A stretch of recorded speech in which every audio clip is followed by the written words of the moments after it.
अभी हम समझते हैं कि एक्नी क्यों होते हैं। एक्नी को कंट्रोल में रखना इंपॉर्टेंट इसीलिए होता है कि एक बार आपको एक्नी के स्कार्स हो गए, इसके बाद मैं डिस्कस करने वाला हूँ कि कौन से 5 टाइप के इंग्रेडिएंट्स आपको मेनली देखने चाहिए, टॉप 5 इंग्रेडिएंट्स जो एक्नी सीरम्स में होने चाहिए।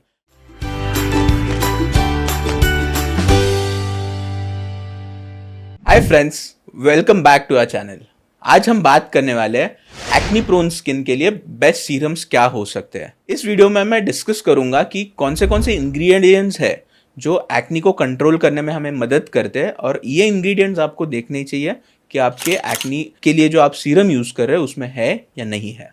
सबसे पहले समझते हैं कि एक्नी प्रोन स्किन क्या होता है। अगर आपको रेगुलरली बार बार एक्नी आ रहे हैं, वो एक्नी हार्मोनल हो सकते हैं, मेकअप की वजह से हो सकते हैं। अगर आपका स्किन थोड़ा भी कुछ नया लगाया और आपको एक्नी अगर आ रहे हैं तो एक्नी प्रोन स्किन कहते हैं उसको। आपने देखा होगा कि आपके फ्रेंड्स होंगे जिनको कुछ भी करो ज़्यादा एक्नी नहीं आते, एज कम्पेयर टू दैट आपका स्किन ऑयली है, आपको एक्नी बार बार आता है, उसी को एक्नी प्रोन स्किन कहते हैं। अगर आपका स्किन एक्नी प्रोन है तो आपको प्रॉपर अगर स्किन केयर रूटीन आप फॉलो करें, प्रॉपर सीरम्स यूज़ करें, प्रॉपर फेस वॉश यूज़ करें, मेडिसिन टॉपिकल लगाने के क्रीम्स जो है वो यूज़ करें, तो आपको ये एक्नी अच्छे से कंट्रोल में रख सकते हो। एक्नी को कंट्रोल में रखना इंपॉर्टेंट इसीलिए होता है कि एक बार आपको एक्नी के स्कार्स हो गए तो वो बाद में स्कार्स को ट्रीट करना और डिफिकल्ट होता है। अभी हम समझते हैं कि एक्नी क्यों होते हैं। हेयर फॉलिकल होता है हमारा, बहुत छोटे छोटे, इवन नॉर्मल जहाँ हमें बाल नहीं दिखते उधर भी वीलस हेयर होते हैं। उसी हेयर फॉलिकल के नीचे एक सिबेशियस ग्लैंड होता है, वो ऑयल ग्लैंड जिसको हम बोलते हैं। वही oil gland continuously oil secrete करता रहता है जो हमारे स्किन को मॉइस्चराइज रखता है। जिस ट्रैक्ट से ये ऑयल बाहर आता है उसी ट्रैक्ट के लाइनिंग में स्किन सेल्स भी होते हैं। अगर आपका ऑयल ग्लैंड का सिक्रीशन एक्सेसिव है, जो स्किन पे नॉर्मल बैक्टीरिया रहते हैं जिसको हम प्रोपियोनोबैक्टीरियम एक्नेस कहते हैं, वो अगर बढ़ जाए, अगर ये जो ट्रैक्ट है वो ट्रैक्ट में जो स्किन सेल्स शेड होते रहते हैं वो अगर ज़्यादा शेड होने लगे और वो ट्रैक्ट ब्लॉक हो जाए, ये सब चीज़ें अगर एक साथ हो जाए या एक कोई ज़्यादा हो रही है तो वो स्किन का बैलेंस जो होता है वो ख़राब हो जाता है।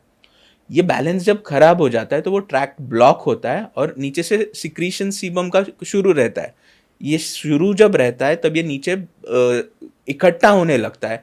इस इकट्ठा हुए इसमें बैक्टीरिया का ग्रोथ बढ़ जाता है और इन्फ्लेमेशन आता है।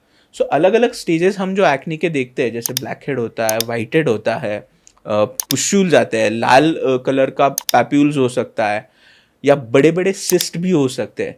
ये सब चीज़ें इसी सीक्वेंस में अगर वो बढ़ता जाए तब होता है। इसको कंट्रोल करने के लिए फिर ये जो चीज़ें मैंने बताई कि ऑयल सिक्रीशन ज़्यादा है, या स्किन का शेडिंग ज़्यादा हो रहा है, या कोई ब्लॉकेज हो गया, बैक्टीरिया इंक्रीज हो गया, अगर ये सब चीज़ें अगर हो रही है, इनको हम अगर रोक दें तो हमारा एक्नी आना कम हो जाता है। जो भी सीरम्स होते हैं मार्केट में वो इसी पॉइंट्स पे एक्ट करते हैं और आपका एक्नी कम करते हैं। एक और चीज़ होती है जिससे एक्नी होता है, वो होता है ब्लॉकेज। अगर आप कोई हैवी मेकअप यूज़ करें या मेकअप यूज़ करने के बाद रात को उसको क्लीन नहीं करते तो भी आपका एक्नी बढ़ जाता है। स्पेसिफिकली जो एक्नी के ट्रीटमेंट के लिए अलग अलग चीज़ें अवेलेबल है, जैसे फेस वॉश है, सीरम है, क्रीम्स है।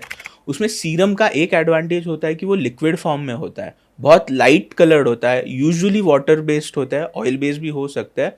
इसके लाइट टेक्सचर की वजह से वो जो ब्लॉकेजेस है वो करने की उसकी क्षमता कम होती है। इसीलिए सीरम एज कम्पेयर टू से क्रीम्स या जेल्स होते हैं उससे बेटर होता है, और पेनिट्रेशन भी उसका अच्छा होता है डिपेंडिंग ऑन वो कैसे फॉर्मुलेट किया हो। इसके बाद मैं डिस्कस करने वाला हूँ कि कौन से 5 टाइप के इंग्रेडिएंट्स आपको मेनली देखने चाहिए, टॉप 5 इंग्रेडिएंट्स जो एक्नी सीरम्स में होने चाहिए। बट उससे पहले देखते हैं कि वो कैसे यूज़ करना है हमें। सीरम यूजुअली हम फेस वॉश करने के बाद, आप एक्नी के लिए जो क्लींजर्स होते हैं उससे वॉश कर सकते हैं, या इवन नॉर्मल फेस वॉश से क्लीन करने के बाद, और मॉइस्चराइजर सनस्क्रीन से पहले। Immediately after washing your face आपको सीरम यूज़ करना है। एक बार सीरम आपके स्किन में एब्जॉर्ब हो जाए, उसके बाद वो ड्राई हो जाए, तब उसके बाद आप मॉइस्चराइजर या सनस्क्रीन डिपेंडिंग ऑन आपका स्किन केयर रूटीन कैसा है वो लगा सकते हो। टॉप 5 इंग्रेडिएंट्स जो मैं बता रहा था वो ये है। फर्स्ट इंपॉर्टेंट है salicylic acid. Salicylic acid oil का जो सिक्रीशन है उसको भी कम करता है, और जो ब्लॉकेजेस होते हैं, जो सीबम का ब्लॉकेजेस हुआ है उसको भी डिसॉल्व करता है। इसलिए अगर पोर्स आपके ब्लॉक हो गए हो जिससे बार बार एक्नी हो रहे हो, तो salicylic acid is a very good ingredient जो अंदर तक पेनिट्रेट कर सकता है, ये ब्लॉकेज को डिसॉल्व कर सकता है और ऑयल ग्लैंड का एक्टिविटी भी कम कर सकता है। सेकेंड इंपॉर्टेंट है रेटिनॉल। रेटिनॉल सब जगह एक्ट करता है, वो स्किन का शेडिंग जो है उसको भी कम करता है, ऑयल ग्लैंड का सिक्रीशन जो है उसको भी कम करता है। सो ऑलराउंडर जिसे हम कहते हैं वो रेटिनॉल बेस्ड सीरम्स रहता है। थर्ड है नियासिनामाइड। नियासिनामाइड का ड्यूअल एक्शन रहता है। नियासिनामाइड को एंटी इन्फ्लेमेटरी एक्टिविटी भी है और एंटी बैक्टीरियल भी थोड़ी एक्टिविटी है। इसकी वजह से जो बैक्टीरिया भी ग्रो हो रहा है वो कम कर देता है वो, और एंटी इन्फ्लेमेटरी जो रेडिश हमें एक्नी हुए होता है वो इन्फ्लेमेशन को सप्रेस भी नियासिनामाइड कर सकता है। फोर्थ है alpha hydroxy acids. Alpha hydroxy acids basically जो पोस्ट एक्नी पिगमेंटेशन होता है हमारा, या इवन एक्नी में जो शेडिंग होता है उसको रेगुलेट करने में मदद करते हैं। सो अल्फा हाइड्रोक्सी एसिड्स मतलब ग्लाइकोलिक एसिड बेस्ड हो, मैंडेलिक एसिड बेस्ड हो, एजिलिक एसिड बेस्ड हो, ये सब चीज़ें हेल्प करती हैं स्किन टर्नओवर को रेगुलेट करने में। और पोस्ट एक्नी आपको ब्लेमिशेस भी अगर आए हो, हाइपर पिगमेंटेशन मतलब डार्क स्पॉट्स अगर एक्नी के बाद रह गए हो, तो इनको भी रिजॉल्व करने में alpha hydroxy acid based serums help करते हैं। और लास्ट है benzoyl peroxide. Benzoyl peroxide based serums ज़्यादा नहीं आते, but benzoyl peroxide based face washes available रहता है, वो आप यूज़ कर सकते हो। बेंजोल पेरोक्साइड भी बहुत ऑलराउंडर है in terms of killing the bacteria and also turnover, skin turnover जो है वो कंट्रोल करने के लिए। सो ये 5 इंग्रेडिएंट्स अगर आपके सीरम में है, ऑफकोर्स सब एक साथ नहीं यूज़ करना है। इन 5 में से डिपेंडिंग ऑन आपके क्या स्टेज का एक्नी है और कितना है, उसके अकॉर्डिंग आप चूज़ कर सकते हो। बहुत सारे इसमें से ओवर द काउंटर होते हैं, आप चूज़ करके फिर वो बाय कर सकते हो, यूज़ कर सकते हो। Frequency usually alternate day start करना है। एक बार आपका स्किन उसके यूज टू हो जाए उसके बाद आप उसका फ्रीक्वेंसी बढ़ा सकते हो, डेली यूज़ कर सकते हो। अगर बहुत सीवियर एक्नी है तो कभी कभी हम डर्मेटोलॉजिस्ट ट्वाइस अ डे भी यूज़ करने बोल सकते हैं।